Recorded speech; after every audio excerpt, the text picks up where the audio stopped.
तो हेलो दोस्तों, आप सबका एक बार फिर से स्वागत है हमारे ऑनलाइन एजुकेशन चैनल पर। तो आज हम फिर से जो हमने कल सेशन छोड़ा था प्रतिशत का, वहीं से आगे स्टार्ट करते हैं। तो कल हमने जो किया था थोड़ा सा उसके क्वेश्चन कर लेते हैं। सबसे पहले हम क्वेश्चन देखते हैं। क्वेश्चन कुछ यूं है कि अगर किसी संख्या का 37.5% कम कर दिया जाए तो जो नई संख्या प्राप्त होती है वो हमें प्राप्त होती है 525 के रूप में। ठीक है, यानी कि अगर किसी संख्या का 37.5% अगर कम कर दिया जाए तो नई संख्या हमें क्या प्राप्त होगी? 525 प्राप्त होगी। अब हमें ये मालूम होना चाहिए कि 37.5% को हम फ्रैक्शन में या भिन्न में किस रूप में लिखते हैं। तो आपको याद होगा कि 37.5% को हम लिखते हैं 3/8 में। अब यहां पर सवाल क्या कह रहा है कि संख्या में से 37.5% कम कर दिया जाए। 37.5% कितना हो गया? 3/8। यानी कि हमारे पास जो मूल संख्या थी वो कितनी थी? 8 थी। 8 में से अगर 3 को कम कर दिया जाए तो हमें क्या प्राप्त होगा? 525 प्राप्त होगा। तो यहाँ पर 8 में से हम 3 को कम करते हैं तो क्या प्राप्त होता है?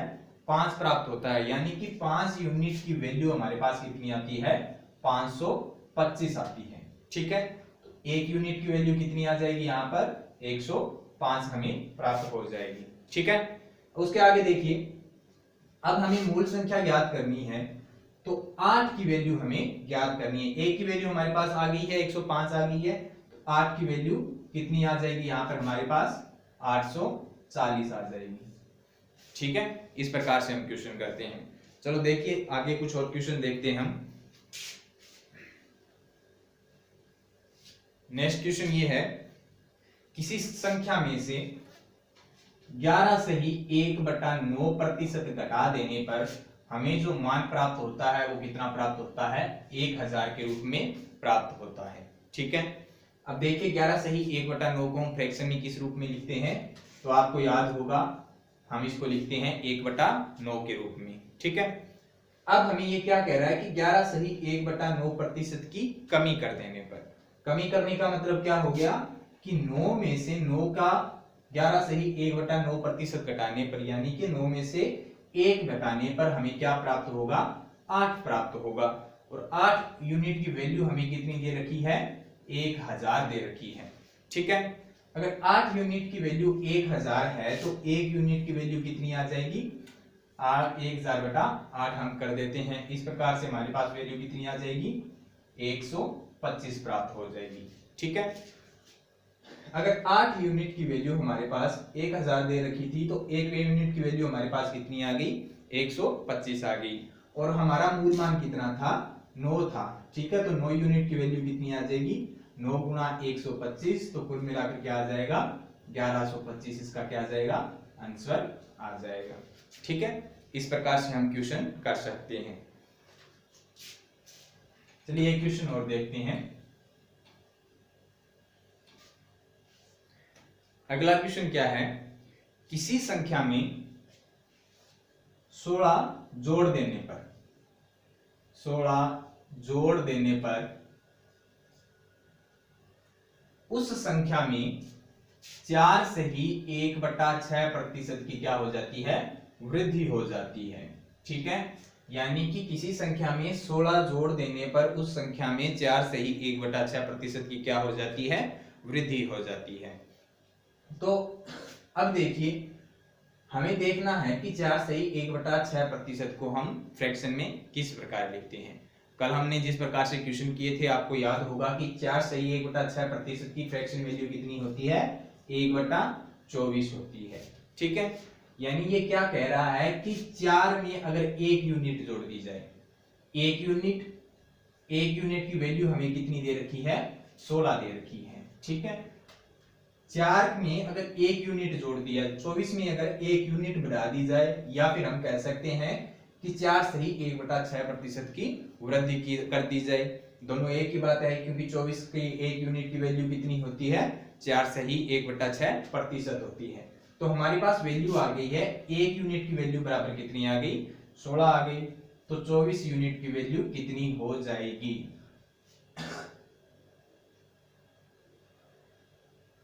16 चौको 64, 6 16 दूनी 32, 6 38, 384 हमारे पास आंसर आ जाएगा। ठीक है, तो ये तो हमने कुछ कर लिए थे सिंपल से क्वेश्चन। अब हम देखते हैं क्षेत्रफल में प्रतिशत का यूज किस प्रकार से होता है। ठीक है, तो सबसे पहले देखिए एक क्वेश्चन आता है,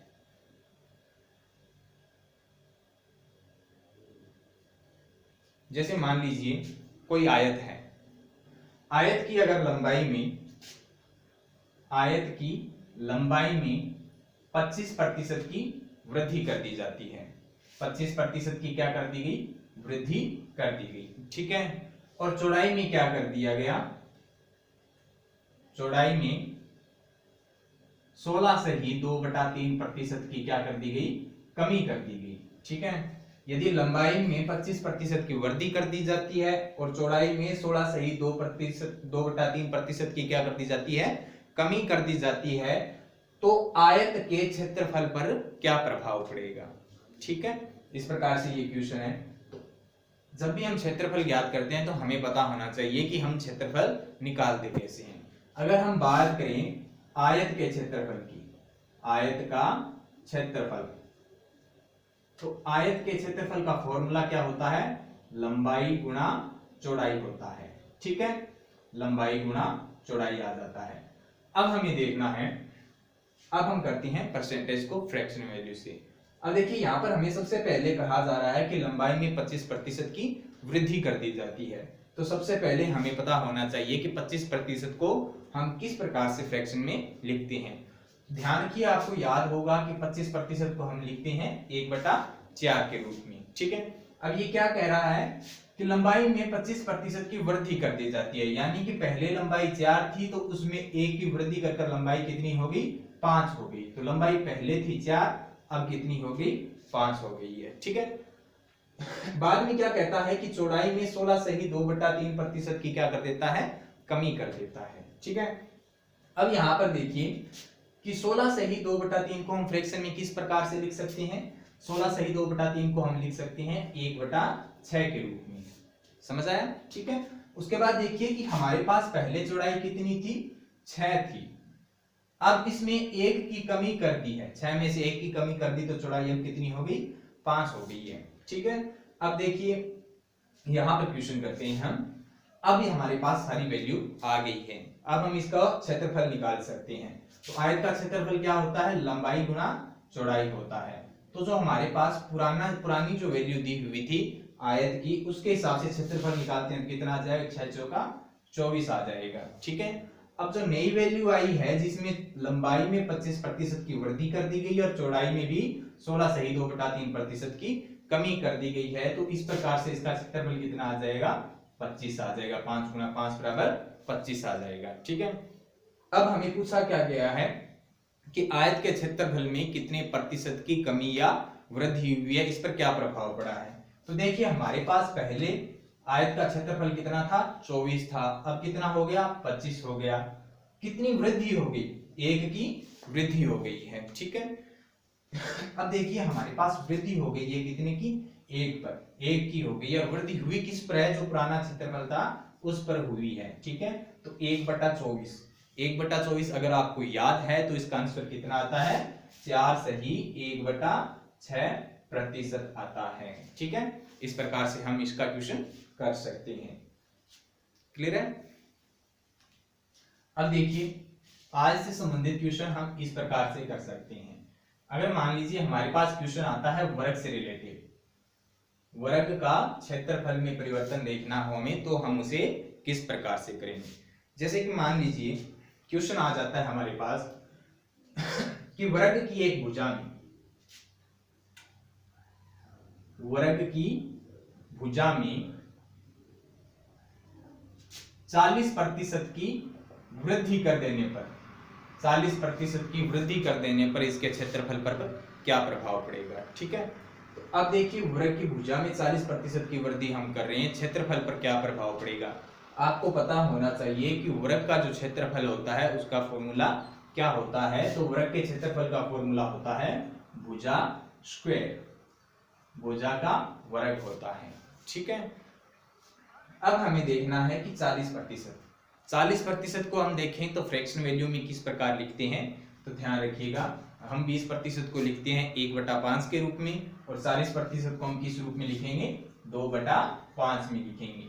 ठीक है, यानी कि पहले अगर वर्ग की भुजा कितनी थी, 5 थी, तो अब उसमें 20% की वृद्धि, 40% की वृद्धि हो गई, यानी 2 बढ़ा दी गई है, तो कितनी हो गई है, 7 हो गई है। ठीक है, अब हमें इसका क्षेत्रफल निकालना है।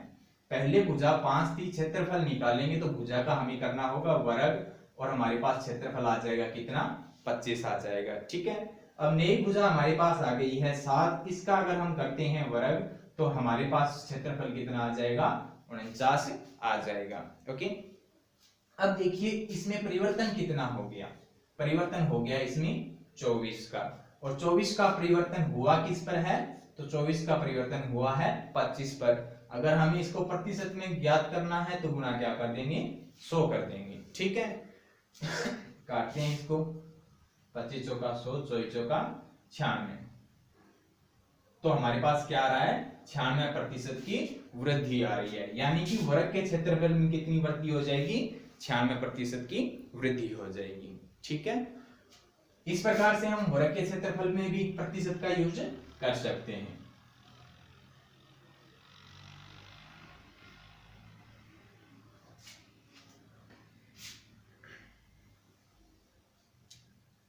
अब देखिए बात आती है त्रिभुज की।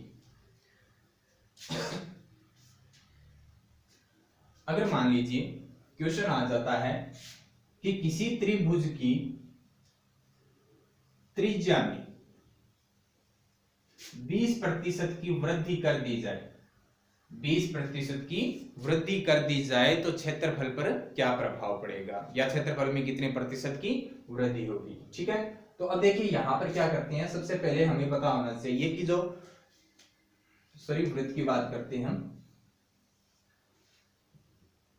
वृत्त की बात करते हैं। ठीक है, वृत्त की त्रिज्या में अगर 20% की क्या कर दी जाए, वृद्धि कर दी जाए। ठीक है, तो वृत्त का जो क्षेत्रफल निकालने का सूत्र होता है वो क्या होता है, हमें पता होना चाहिए। वृत्त का जो क्षेत्रफल निकाला जाता है उसका सूत्र क्या होता है, पाई आर स्क्वायर होता है। ठीक है, अब देखिए यहां पर हमें जरूरत है त्रिज्या की, त्रिज्या हमें दे रखा है कितना होगा, 20% की वृद्धि की जा रही है। तो अब देखिए 20% को हम फ्रैक्शन वैल्यू में किस प्रकार रख सकते हैं, 20% को हम लिखते हैं 1/5 के रूप में। ठीक है, यानी कि किसी वृत्त की त्रिज्या कितनी थी, पहले 5 थी, तो अब इसमें 20% की वृद्धि कर दी गई, यानी 5 पर 1 की वृद्धि कर दी गई है, तो जो नई त्रिज्या आएगी वो कितनी हो जाएगी, 6 हो जाएगी। ठीक है, अब देखिए इसका फॉर्मूला क्या होता है, पाई आर स्क्वायर, तो हम यहां पर पाई आर कर सकते हैं। ठीक है, पाई आर स्क्वायर कर सकते हैं। निकालना हमें क्षेत्रफल, तो हम इसको किस प्रकार से करेंगे, देखिए आर की स्क्वायर, आर हमारे पास कितनी आ गई है, 5 आ गई है और 6 आ गई है। ठीक है, तो हमारा पास जो क्षेत्रफल है वो कितना आ जाएगा, पाई 25, या फिर हम इसको 25 पाई भी लिख सकते हैं। ठीक है, और दूसरा किसका कितना आ जाएगा, 6 की स्क्वायर करेंगे हम, कितना आ जाएगा, 36 पाई आ जाएगा। ठीक है, यहां पर एक बात हम ये भी ध्यान रख सकते हैं कि जो हमारे पास कांस्टेंट वैल्यू होती है, जो स्थिर मान होता है, जो कभी परिवर्तन नहीं होगा, हम उसको यहाँ पर यूज भी ना करें तो भी काम चल जाएगा, क्योंकि आगे जाकर तो इसको कट ही जाना, देखते हैं किस प्रकार से आपस में कैंसिल हो जाएगा। ठीक है, अब देखिए यहाँ पर क्या होता है, क्षेत्रफल में परिवर्तन कितना आ गया, जो पुराना हमारा वर्ग था उसका क्षेत्रफल आ रहा है 25 पाई। ठीक है, और जो नया वृद्धि करने के बाद जो नया त्रिभुज बना उसका क्षेत्रफल हमारे पास आ रहा है 36 पाई। ठीक है, इन दोनों में अंतर कितना आ रहा है, या फिर कितनी वृद्धि हो रही है, 11 पाई की वृद्धि हो रही है। ठीक है, अब हम प्रतिशत में ज्ञात करें कि प्रतिशत में कितना परिवर्तन आया है, तो हम क्या करेंगे, 11 पाई की वृद्धि हो रही है, कितने पर हो रही है, 25 पाई पर वृद्धि हो रही है। इस प्रकार यहाँ पर पाई से पाई कट जाएगा। ठीक है, तो जब भी कांस्टेंट वैल्यू कोई होती है, कोई स्थिर मान हमें दिया हुआ होता है, तो हम उसका यूज ना करें, जब हमें तुलना ही करनी हो, प्रतिशत ही निकालना हो तब। ठीक है, तो अब हमारे पास वैल्यू क्या आ जाएगी, गुना 100 कर देते हैं, 25 चौका 100, 11 चौको 44 प्रतिशत की क्या हो जाती है, यहाँ पर वृद्धि हो जाती है। ठीक है, इस प्रकार से हम वृत्त से संबंधित भी क्वेश्चन कर सकते हैं। जैसे कि एक क्वेश्चन और करते हैं हम, वृत्त के क्षेत्रफल से संबंधित ही।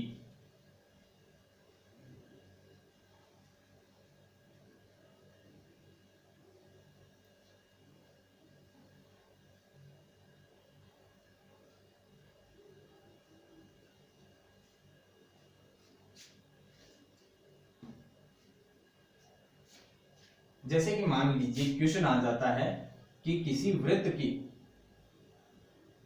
त्रिज्या में 33 से ही 1/3% की वृद्धि कर देने पर इसके क्षेत्रफल पर क्या प्रभाव पड़ेगा। ठीक है, तो 33 से ही 1/3 को हम किस प्रकार से लिखते हैं, आपको याद होना चाहिए कि 33 से 1/3 को हम भिन्न में किस रूप में लिखते हैं, 1/3 के रूप में लिखते हैं। ठीक है, तो हमारे पास 2 आर आ जाते हैं। अब देखिए इनमें क्या होता है, पहले क्षेत्रफल जो हमारे पास मूल त्रिज्या थी वो कितनी थी, 3 थी। ठीक है, और उसके बाद हमें इसमें a की वृद्धि करनी है, यानी कि 3 का 33 से 1/3% कितना आ रहा है, 1 आ रहा है। तो 3 में 1 की वृद्धि कर देंगे तो नई त्रिज्या आ जाएगी, वो हमारे पास क्या आ जाएगी, 4 आ जाएगी। ठीक है, अब देखिए क्योंकि हमने पहले देख लिया है कि पाई का इसमें कोई मतलब नहीं है, पाई एक कांस्टेंट वैल्यू है, उसको आगे जाकर कट ही जाना है। ठीक है, तो हम यहाँ पर पाई को नहीं ले रहे हैं, केवल किसको लेंगे, आर स्क्वायर को लेंगे, यानी कि वृत्त की जो त्रिज्या है उसी का क्या करेंगे, हम वर्ग करेंगे। ठीक है, तो पहले देखिए अगर हम इसका स्क्वायर करते हैं तो हमारे पास क्षेत्रफल, पुराना क्षेत्रफल क्या आ जाता है, 9 आ जाता है, और नया क्षेत्रफल कितना आ जाएगा, 4 का स्क्वायर करने पर 16 आ जाएगा। ठीक है, इस प्रकार से हम देख सकते हैं कि नए क्षेत्रफल में कितनी वृद्धि हो जाती है, तो 7 की वृद्धि हो जाती है। ठीक है, और 7 की वृद्धि हो कितने पर रही है, 9 पर रही है। ओके, तो अगर हम इसको प्रतिशत में ज्ञात करते हैं तो हमारे पास क्या आ जाएगा, 1/9 की वैल्यू आती है 11 से ही 1/9, तो 7/9 की कितनी आ जाएगी, 77 से ही 7/9% की वृद्धि हो जाती है। तो इस प्रकार से हम ये क्वेश्चन कर सकते हैं।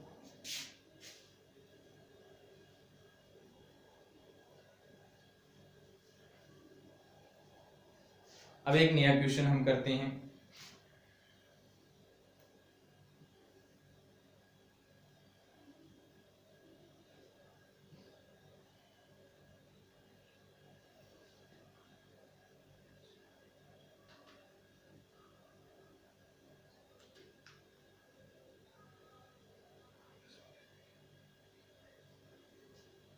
अब देखिए अब हम बात करते हैं समकोण त्रिभुज की। समकोण त्रिभुज की हम बात करते हैं। समकोण त्रिभुज के क्षेत्रफल में हमें पता होना चाहिए कि समकोण त्रिभुज का जो क्षेत्रफल होता है वो क्या होता है, 1/2 आधार गुणा ऊंचाई होता है।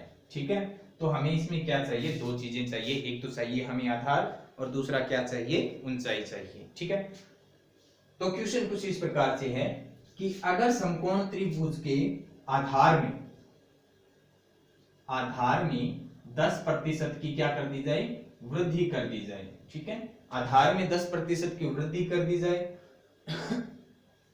और ऊंचाई में क्या कर दिया जाए, 25% की क्या कर दी जाए, कमी कर दी जाए, तो समकोण त्रिभुज के क्षेत्रफल पर क्या प्रभाव पड़ेगा। ठीक है, अब देखिए हमारे पास जो सूत्र दिया हुआ है उसके आधार पर हम कह सकते हैं कि समकोण त्रिभुज का जो क्षेत्रफल होता है वो क्या होता है, आधार गुणा ऊंचाई होता है, 1/2 गुणा आधार गुणा ऊंचाई होता है। ठीक है, तो यहाँ पर हम निकालते हैं फ्रैक्शन वैल्यू निकालते हैं। सबसे पहले देखिए 10% की वृद्धि की जा रही है, 10% को हम किस रूप में लिख सकते हैं, भिन्न के रूप में अगर हम लिखें तो 1/10 के रूप में लिख सकते हैं। अब हमें कह रहा है कि इसमें वृद्धि हो रही है। ठीक है, तो 10 पर 1 की वृद्धि हो रही है तो क्या हो जाएगी, वृद्धि करके हम क्या करेंगे, 11/10 हो जाएगा।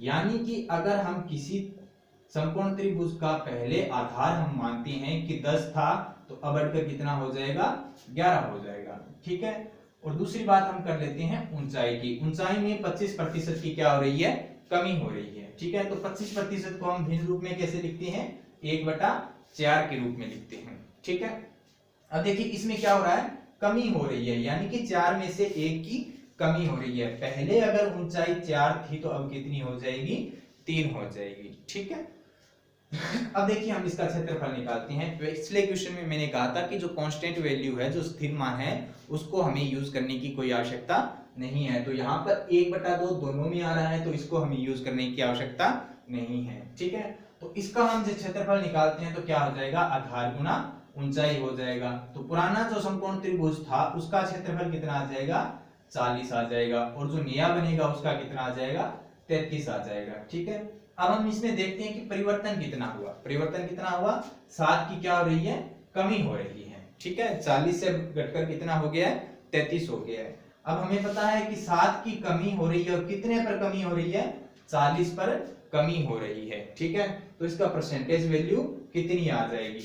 अब हमें पता है कि हमारे पास अगर, या तो हम ऐसे भी निकाल सकते हैं इसको काट कर, ठीक है, 70/4 आ जाएगा, 17.5% आ जाएगा, या फिर हम वैसे भी कर सकते हैं कि हमें पता है 1/40 की वैल्यू कितनी होती है, 2.5% के बराबर होती है।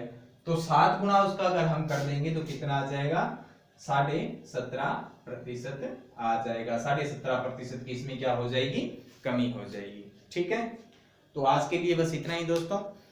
अगर आपको ये वीडियोस अच्छे लगते हैं, ये सेशन अच्छे लगते हैं, तो आप सब्सक्राइब कीजिए अगर चैनल पर नहीं है तो, अगर हैं तो ज्यादा से ज्यादा इसको शेयर कीजिए और लाइक जरूर कीजिए। धन्यवाद।